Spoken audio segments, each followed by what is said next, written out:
Welcome. My name is Gina Schulte. I'm a community advisor lead with the FinOps Foundation. We are very excited to be hosting this Women in FinOps event. I'm very excited about our guest speaker, who I'm going to introduce to you shortly. And for those of you who are joining our Women in FinOps event for the first time, Women in FinOps is an event, a series where we highlight one of our outstanding female community members. We ask them to share some of their inspirational stories, both personal and professional, as well as their journey into the world of FinOps, which is why we're all here. Before we begin our conversation, I do want to remind everyone of a couple of things. First, I want to remind everyone of our mission at the FinOps Foundation, which is to advance the people who manage the value of the cloud. That is why we are here. I also want to remind everyone of our FinOps Foundation Code of Conduct. This is very important. We ask all our participants in our events to please contribute and to always be respectful when doing so, to always be kind and inclusive, and to always treat each other and their ideas with nothing but respect. And we ask that there be no sales pitches or sharing of information. And for the purpose of this event, again, we're going to be opening it up at the end for questions. So if you want to hold your questions to the end, that would be great. And oh my gosh, if you have not yet attended one of our FinOps X conferences, here is a fabulous opportunity for you. We are hosting FinOps X Europe in Barcelona, Spain in November, and it is not too late to register. And I realize I'm a little biased, but I have been to many conferences in my working career, but I have never experienced anything like FinOps X. It is very informative and extremely fun, and the people you will meet are some of the most amazing people you're ever going to connect with. So please consider joining us in Barcelona. We'd love to have you. Just go to FinOps.org to register.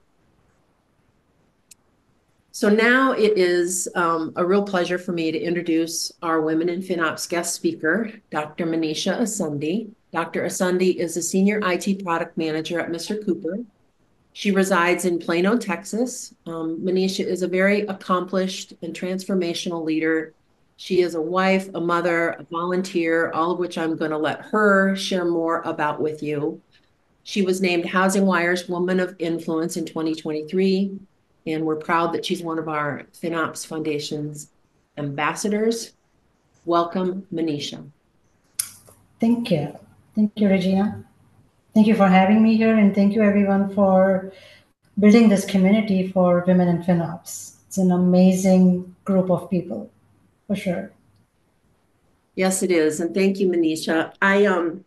I shared with our audience just a tad bit about your professional life, but you have such an interesting story to tell. And I love how when we first met to talk about this event, you broke out your talking points by the beginning, the middle, and your here and now. Mm-hmm. You've taken a really interesting path. So let's start with the beginning. Please tell us about that 2% statistic that you heard on the radio that really propelled your journey and motivated you to get to where you are right now. Yes. So India is very creative in their advertising and marketing materials. And one of the ads that I heard, it was actually not even an ad, it was a fun fact that only 2% of the population, and everybody knows India is very highly populated, but only 2% of the population had a doctorate degree. And that's when I had made up my mind. I want to be in that top 2% because it's such a uncrowded space. You can move freely and there's fewer competition over there. So that's when I decided that one way or the other, I will be in that 2%. I thought it was an elite group. So there I was. That was what propelled my journey. And it's always been in the back of my mind. And there was another ad that showed how when you lay down the foundation for the wall, every brick looks the same. And every brick says, I want to be different. So we're all the building blocks of whatever we're building, but each one adds their own value. And so when I put those two together, it's like, yeah, I may be a brick in the wall, but I want to be a different brick in the wall. I meant to ask you this question before when we talked, or the couple of times that we've talked. How old were you when you heard that statistic? About how I old were you? think it was an impressionable age, so maybe 15-ish, around high school time, somewhere high school, where you then form your career paths and you're thinking of what do you want to be. So my dream was to be a dentist. In India, we make fun. You're either a doctor, a dentist, or a disappointment. Oh, oh, that's such a great story, though. I'm so glad you shared that. Yeah, yeah. So, in what you labeled as your middle, you became a wife, you became a Yeah. mother, you began your journey of raising children. You also found time to volunteer. Mhm. You also were the breadwinner in your family. And when we talked, you talked about your highs and lows, which there are for most of us, but you really had some lows, and you wanted to be very candid with our audience to talk Mhm. about those lows in case someone out there is struggling and you might help them, or someone is struggling down the road and they might think about this conversation.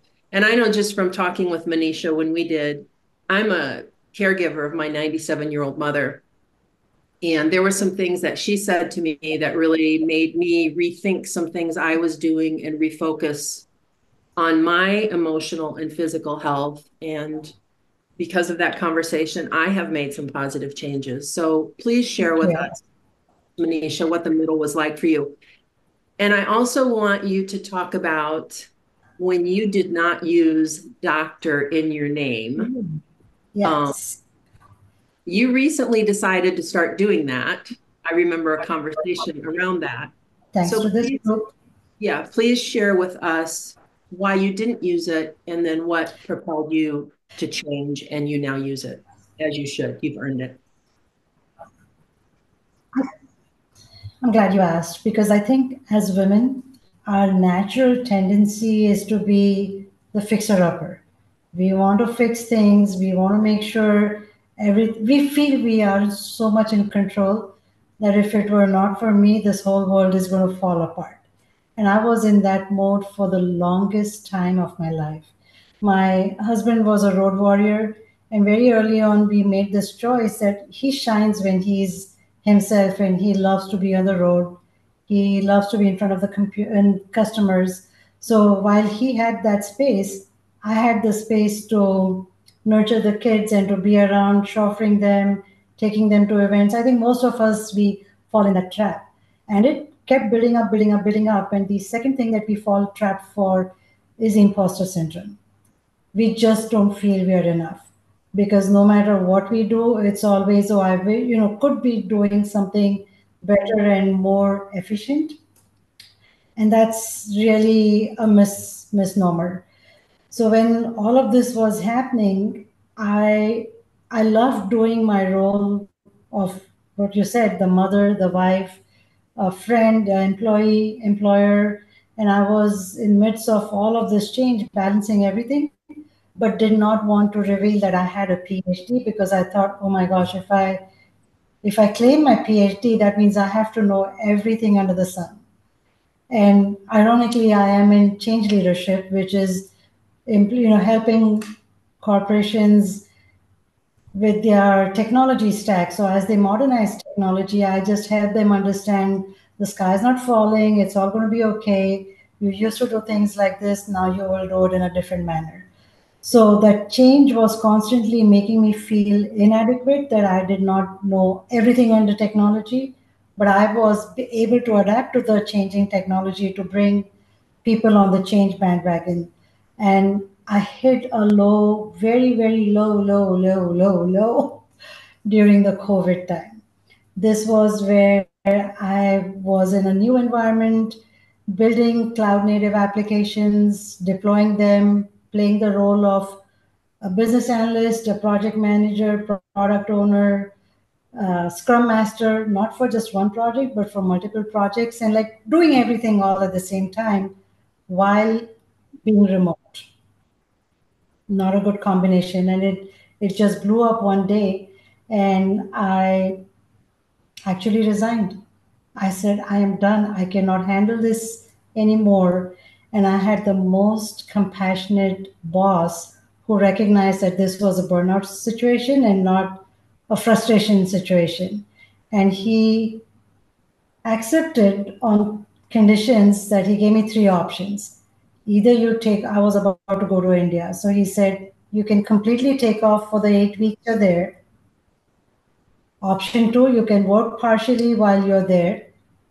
Last option is you can resign. Let me know which of these three choices you choose as you as you board your seat. And I just thought, like, why would somebody still want me if I'm ready to resign? Obviously, I have something that I'm not seeing, which other people have recognized in me. And he encouraged me to use EAP services, the employee assistant program that most of us have at work, but we just don't want to use it. And I was like, I don't need EAP. No, I'm not a burnout. No, I'm the manage it all mom. I can, I got it all together. And that one phone call to EAP changed my entire career trajectory. She identified all the red flags and she showed me where I was, in fact, a control freak. I was like, me, control freak? No, I am the most hands off mom you could find. How could you call me a control freak? But they gave me specific examples of what I had been doing. And it was just through a normal conversation, but we're so close to the picture that we cannot see it clearly. Whereas these trained counselors, it's okay to use the word counselor. For us coming from India, it's the most embarrassing thing, and we don't ever admit that we need help. All I had to do was raise my hand and say, I need help. And that was group. I got my I got my motivation from the EAP counselor. I got my motivation from Women in FinOps. And then I also hired an executive coach for myself who was also a friend. And she worked on me to pull me out from that headspace. It took us a year and a half until I was able to think right. And once I dropped my imposter syndrome, once I learned that there is no such thing as imposter syndrome, it's just that the playing fields are not level for men and for women. Once you accept that, once you embrace it, and it's you still make a choice that I'm still going to play in this field, although the playing field is not level, that's when the imposter syndrome dropped and my PhD was able to shine. And I am so proud now. I have framed it and put it up as a poster in my office. I am enough. I am perfect the way I am. And I really attribute that to the Stacys and the Ashleys and the Danas of the Women in FinOps group who were your sideline cheering squad. Without saying anything, they said a lot. And since then, I've been the most vocal advocate for mental health, burnout. I would not even have said these words a couple months, up until a couple months ago. But now I'm a fiercely vocal advocate that it's a-okay to ask for help because there is no way you know everything under the sun. Technology is changing so rapidly, right? You talked about the 2%. When I learned that only 8% of, and this was 2 years ago when I presented at a Click conference on my work in FinOps, only 8% of technologists actually understood cloud technology. So I'm like, oh, so even these men are fake it till you make it. And then I'm no different. And so why am I carrying the burden? Like I have to know everything. And ever since I wore vulnerability, so Brene Brown was my other inspiring person. When I looked at her and she wears vulnerability up her sleeve and she commends anybody and everybody to do that. If you're not in the arena, getting your hands and feet dirty, you have no business passing judgment on my work. Get down in the arena and let's play together. And since then, it's just become a play. And then that was the 8% that I wanted to be in. So from that 2% became the 8%.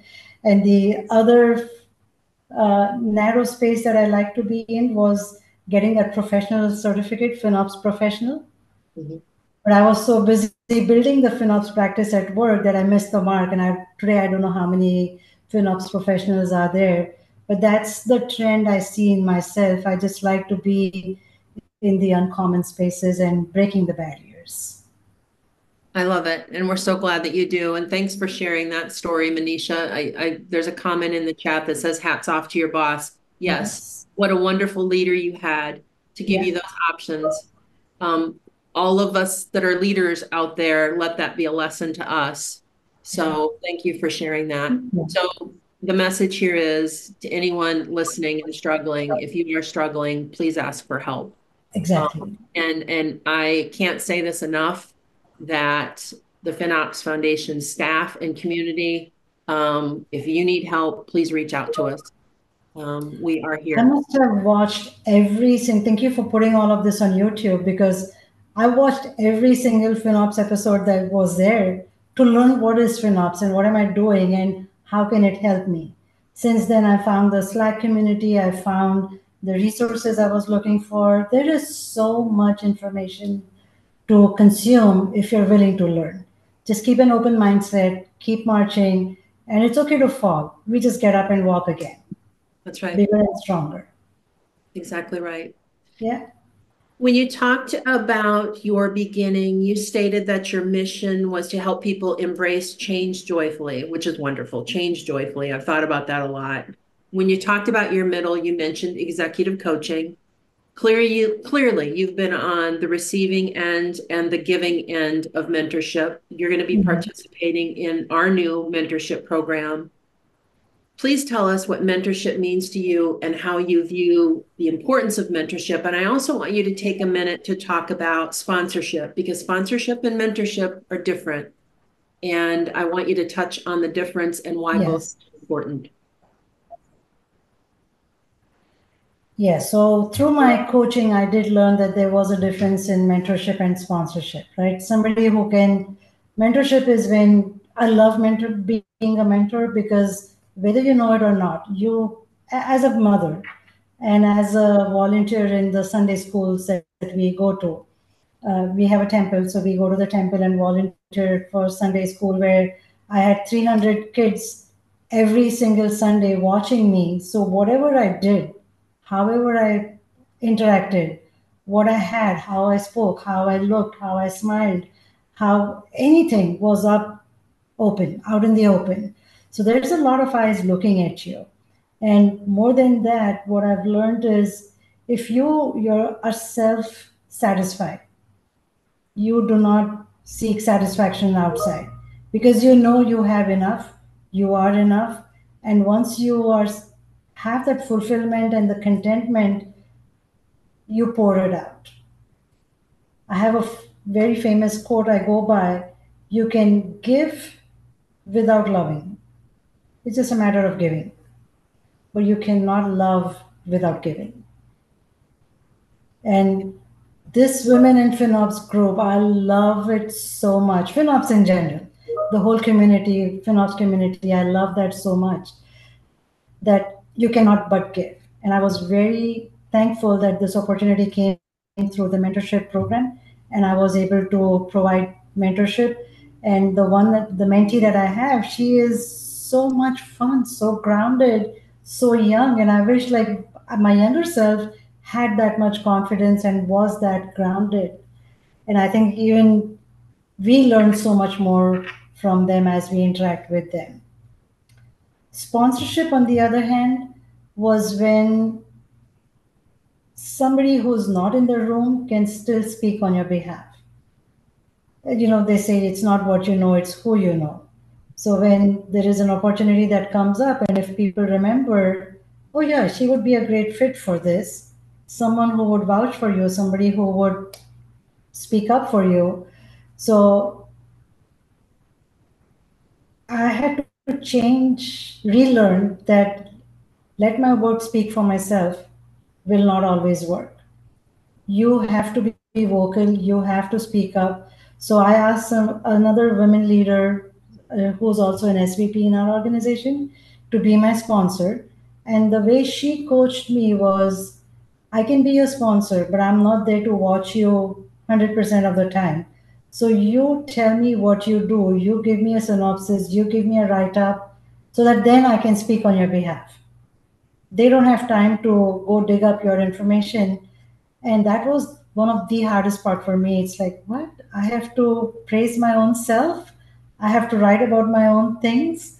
But if you don't speak about it, if you don't build your brand, somebody else is building it for you.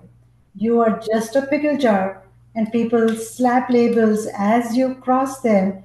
And do you want them to slap the labels, or do you want to say, this is my label, this is what I stand for, this is me?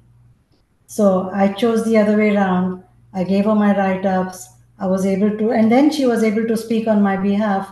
I've won many awards. She was the one who also encouraged me for the Women in HousingWire Women of Influence Award. And I was mighty proud of, like, you did good. You did so good. You just have to write up about it and let them know what you've done, and then they can submit it on your behalf. But they won't know this, and they are not able to write this because they're so busy taking care of other world problems. I love the pickle jar analogy. I'm that's going to stick with me. I'm going to think of that a lot. Yeah, Yeah. yeah. Do So, you want someone else sticking your labels on your jar, or do you want to stick them? Yeah. yep, Great analogy. yeah. And just use, there are so many opportunities to learn. Keep a growth mindset. For example, I started getting engaged in the DEI side of our organization. So I started volunteering there. I started being an officer over there. And through that, I found so many opportunities that were not used. For example, there was one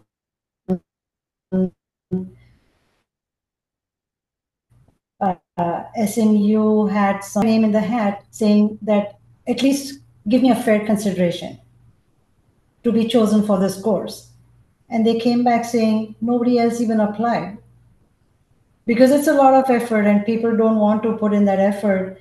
And while I was thinking that this is going to be a competitive space where I have to fight for something, but if you miss 100% of the chances you don't take. So just take a chance, and I've been taking chance after chance, and that's what FinOps has allowed me to do, is just thrive in this area because it's just one experiment after the other, one experiment after the other.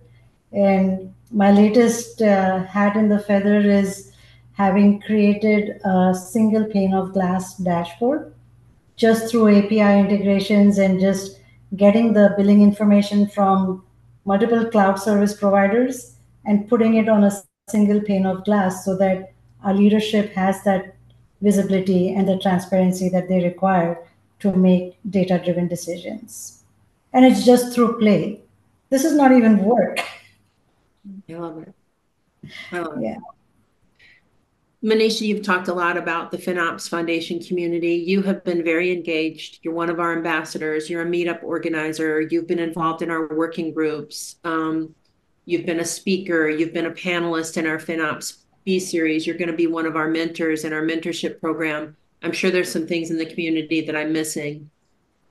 You are one of the first community members that I really felt a connection with at FinOps X 2023. I had Yeah. only been an employee of the FinOps Foundation a couple of weeks. I really did not know anyone, but I know throughout that week, you and I talked several times and you made me feel so welcome. And I've never forgot that. I've always loved your enthusiasm around building others up. That is Yeah. very evident. You're always Yeah. optimistic. How has being a part of the FinOps Foundation given you a platform to change joyfully and help to build others up? Can you talk a little bit about that? That is one of the core principles, bring others up. We are so focused on ourselves, and I feel where I am, I've had enough opportunities. I've had plenty of opportunities to grow in the change leadership organization and bringing people on the change bandwagon, bringing, going through being a transformational leader. So now it's, well, as I said, you cannot love without giving. You can give without love, but you cannot love without giving. So that's a part of giving back. And that's always been the case where a great mark of leadership is when you can build the next set. It's like succession planning. You have to build in the next set of leaders because you pass the baton to them and then you never know what else may come up.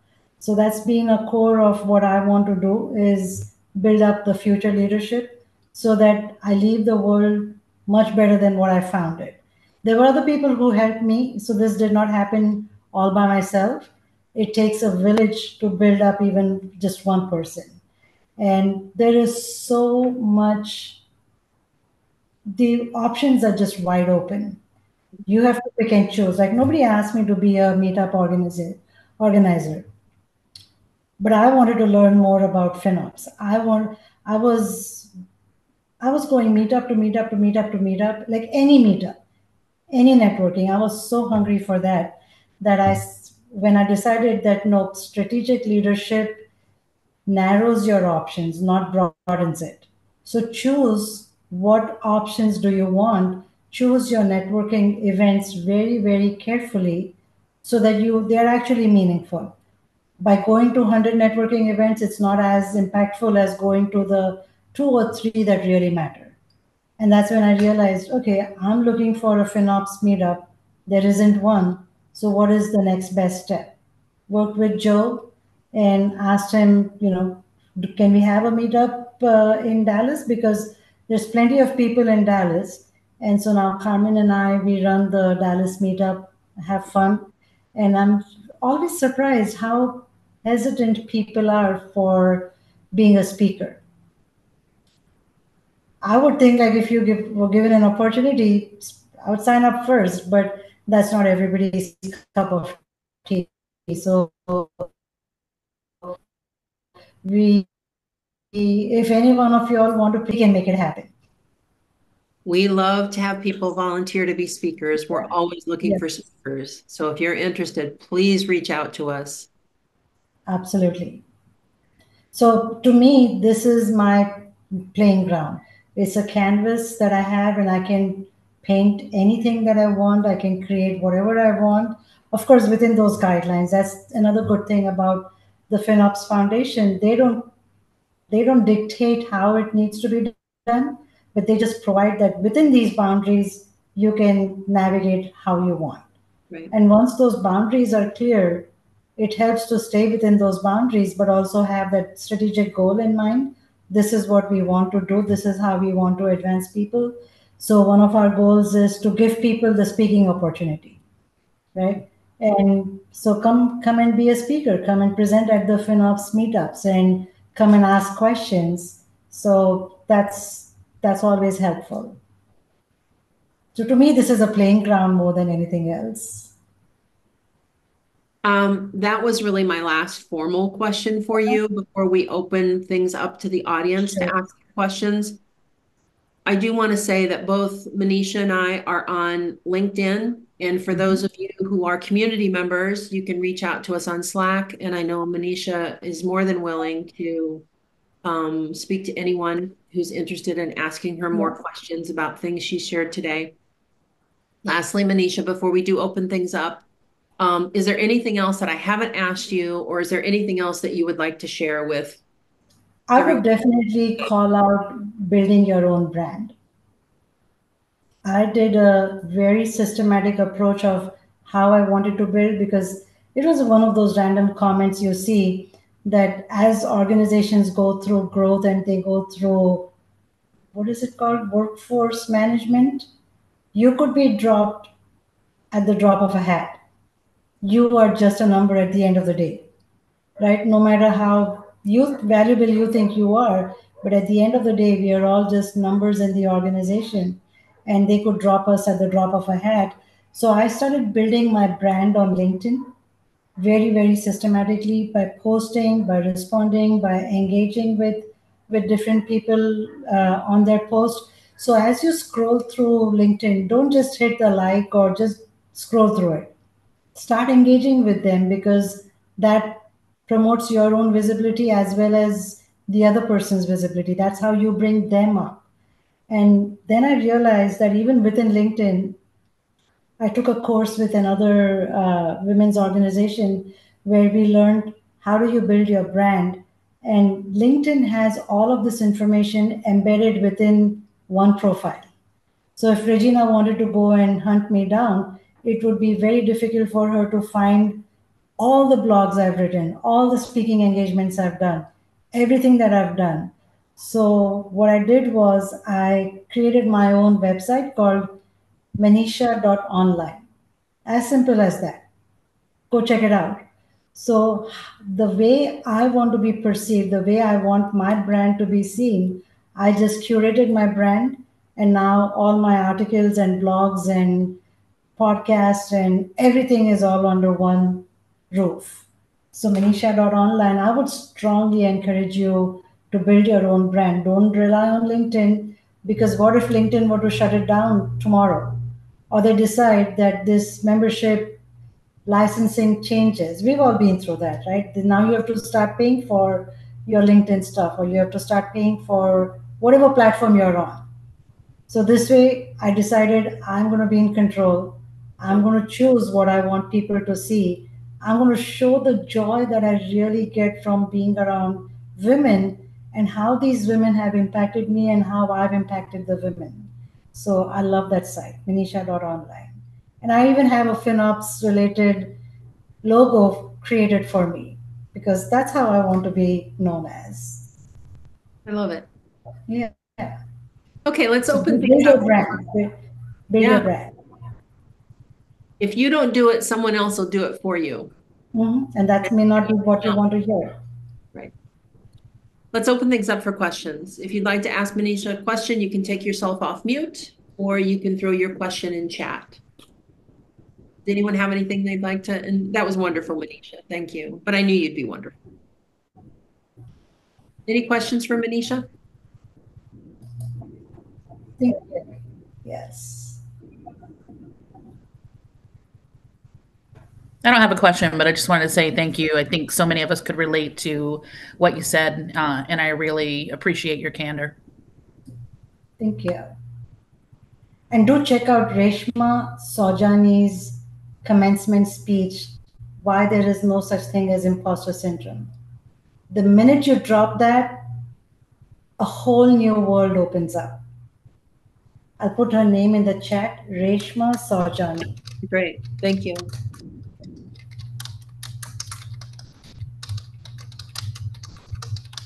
Anyone else have any questions or comments? Someone did ask about the process to be a part of the FinOps channel.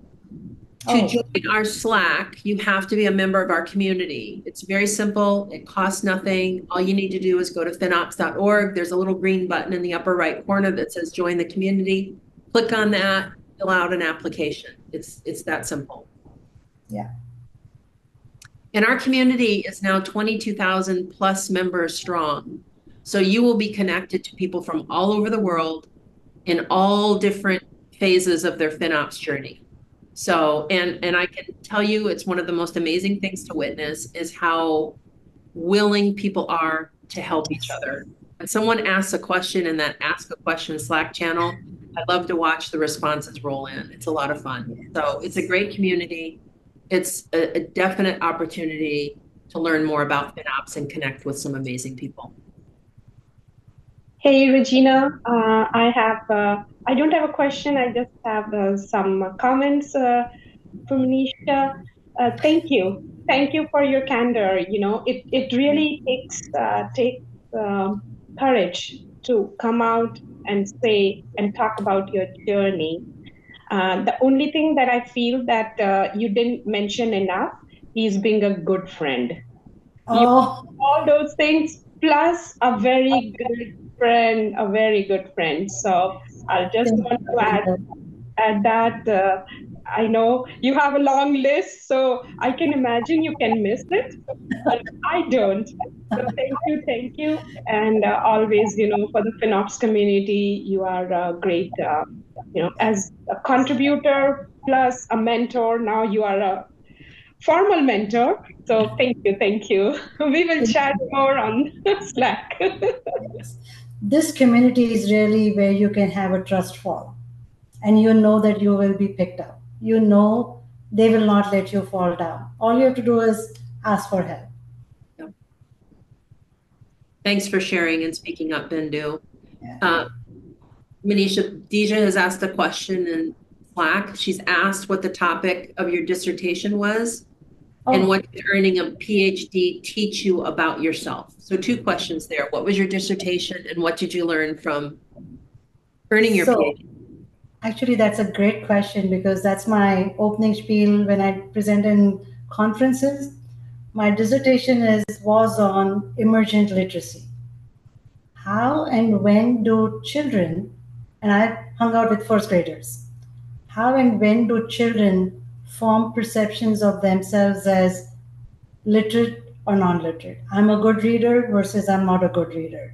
Or I can do this versus I cannot do. So where do those self-efficacy feelings, when do they crystallize? I did my research on that. Can you guess when does that self-efficacy crystallize? Any guesses in the audience? That I'm good enough or I'm not good enough? Very young age. How young? I guess 1st or 2nd grade. You say 5 or 6. Very close. By 3rd grade, which is 8 years old, what we do to children's minds already crystallizes, I can or I cannot do this. And then they just end up reinforcing that same belief. And my dissertation was on that emergent literacy. How and when do children form those beliefs?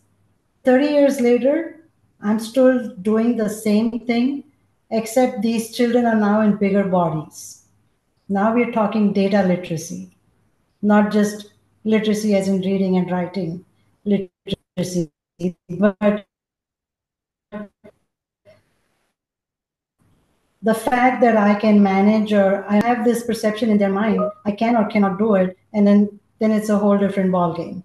So when I told you about that 8% statistic, only 8% of cloud technologists actually feel they understand cloud technology.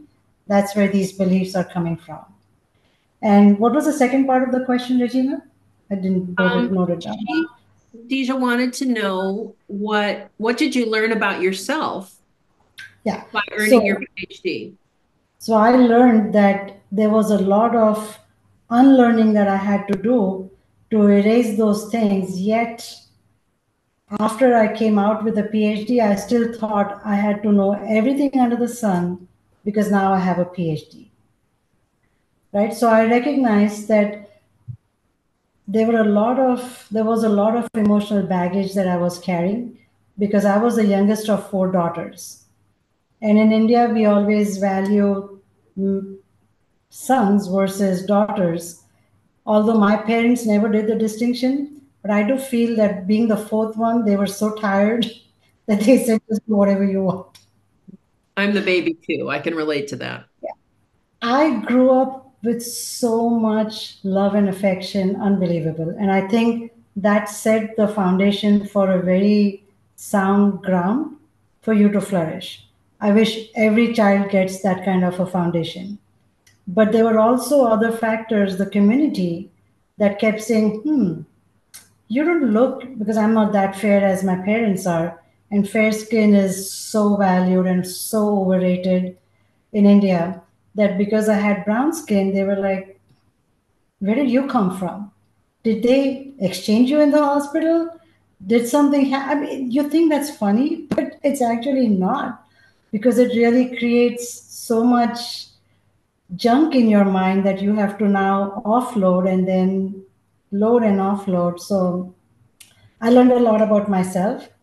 Then I learned that, you know what, just treat everyone with kindness. That's it. Be kind. If there's anything you could be, simply be kind, because there's nothing that love cannot resolve. Even FinOps. If you want to learn FinOps, just be kind and be loving. People will teach you FinOps. That was the other thing. And I think a lot of us, we lack that self-care, self-love, and then we get into sticky situations and seek it outside. So the one other thing that I learned was the entire universe, in this whole cosmos, there are roles and responsibilities. Every creature, every tree, flower, leaf, whatever you want, every item in this universe has a role and it fits in that role.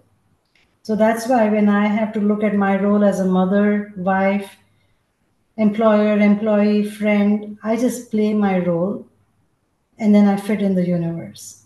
The stress and the imbalance comes when you're out of sync. And that's why I love the boundaries that the foundation sets, because I know what my responsibilities are and I can operate those responsibilities within the boundaries. So roles and responsibilities is a big thing.